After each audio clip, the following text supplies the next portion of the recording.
Bonjour, j'ai lu un article de l'INRES sur le transhumanisme qui disait: Et si l'avancée ultime de l'homme était finalement de devenir lui-même un dieu? Le transhumanisme serait une nouvelle religion qui propose un humain d'un nouveau genre qui serait optimum, muté et surtout immortel. Moi, je croyais qu'on était déjà immortel, en tout cas notre âme l'est. Après, de vouloir que nous-mêmes, en tant qu'humains dans cette incarnation, on soit immortels, est-ce que c'est pas un petit peu une utopie?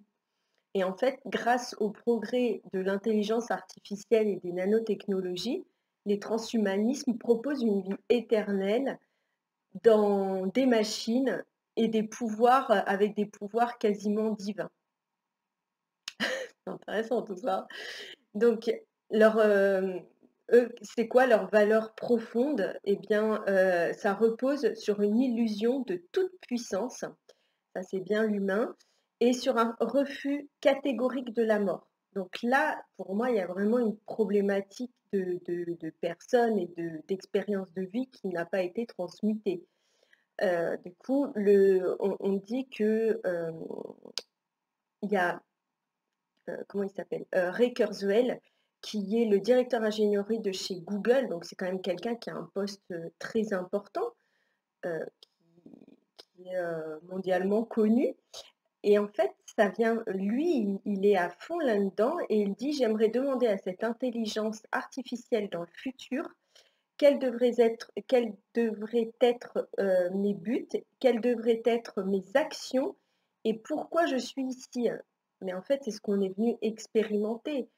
Donc en fait, s'il y a quelqu'un qui nous répond, ça n'a plus aucun sens d'être, incarné sur cette terre. Donc là, on voit qu'il y a vraiment un gros, gros problème, à mon sens, hein, derrière toute cette pseudo, religion.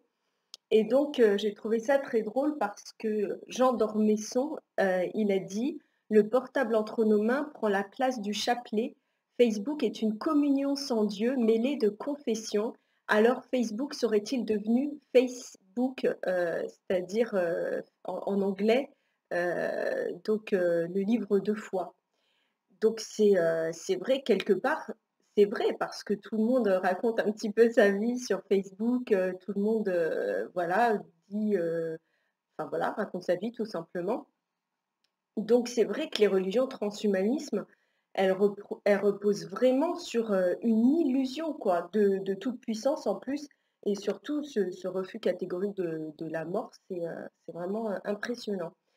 En fait, le truc de Ray Kurzweil, donc qui travaille chez Google, c'est parce que donc on en revient encore à une expérience de vie qui n'a pas été transmutée, parce que quand son père a eu 58 ans, et bien il est mort et il s'en est pas remis.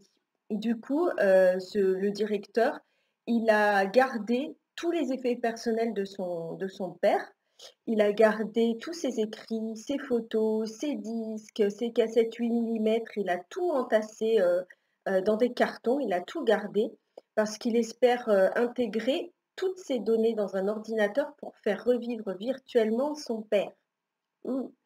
Moi, je trouve ça un peu effrayant, et donc l'Église souhaite même apporter son expérience dans l'âme humaine pour prévenir les dérives et là, quelque part, ils n'ont pas tout à fait tort dans le sens où ils expliquent qu'avec, l'intelligence artificielle, c'est beaucoup plus complexe parce qu'effectivement, une créature a toujours la marque de son créateur et une intelligence artificielle créée, éduquée et transformée par une espèce un petit peu violente, hein, parce qu'on peut dire que les humains, ils ont quand même des signes de violence avec les guerres et cetera, toujours les conflits, ça pourrait apporter donc beaucoup de déconvenues. Donc je trouve ça intéressant et vraiment à méditer. Voilà, je voulais partager un petit peu cette nouvelle religion avec vous parce que j'ai trouvé ça vraiment surprenant, j'en avais jamais entendu parler. Donc j'espère que ça vous aura intéressé et si vous voulez partager, n'hésitez pas. À bientôt.